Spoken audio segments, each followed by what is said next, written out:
let's talk about plants. So I started off with one plant and now I've become somewhat of a plant enthusiast, and I have, as far as I know, about 33 indoor plants in my apartment, that being one of two bamboos. So I live in an apartment block and we have a shared balcony, which obviously cannot be turned into a garden.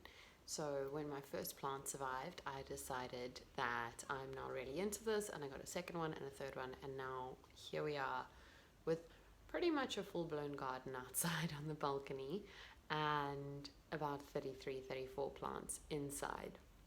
My favorite indoor plants, I think, are delicious monsters.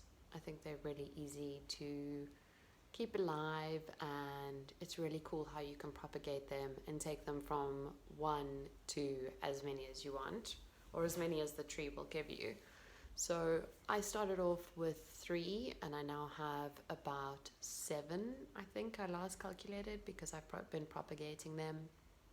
And I also love these just because they're really affordable and they look really, really nice. So they're very aesthetically pleasing and very easy to look after. You basically do nothing. You water them every now and then. If they need to, if they happen to get root rot or something, you just pull them out, wash the roots off, and replant them. And cats really like them. I've got three cats. I'll talk about that in another video.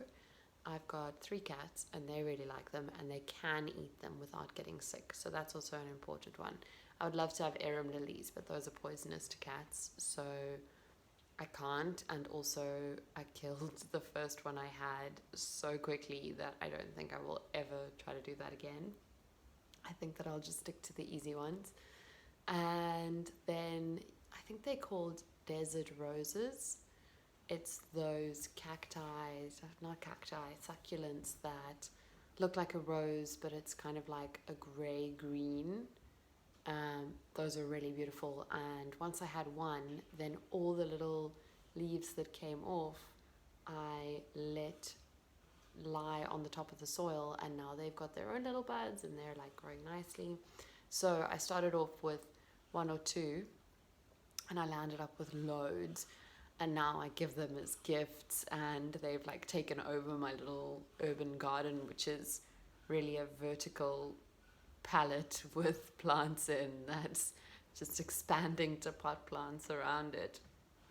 I think if you want to start off with plants, I would actually not start off with the succulent. I kind of battle with succulents because I find that I land up overwatering them and they die. I would start off with a delicious monster, and anything you're not sure about, just YouTube it. Don't try to cut your own cuttings from leaves and that sort of thing. There's quite a big science to it.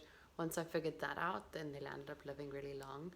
And I think the other thing to keep in mind is if your plant needs rehab, then stick it in your bathroom. Most plants will come back to life if they're in a bathroom because of the high humidity, and they can kind of flourish there and just, take in all the moisture from the shower and that sort of thing.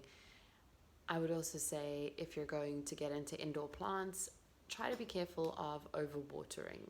Most people think that they're going to forget to water, so they water too often, where the opposite is actually true. What I do is I have a recurring notification on my phone for every Saturday or Sunday, I can't remember, and it reminds me one day in the week to water, and then I water everything, and that seems to be the perfect amount. Sometimes if I forget about them, then like the delicious monsters will live on. I have killed a plant that was named after myself. That was very sad because I didn't water it for 2 or 3 days past the 1 week mark.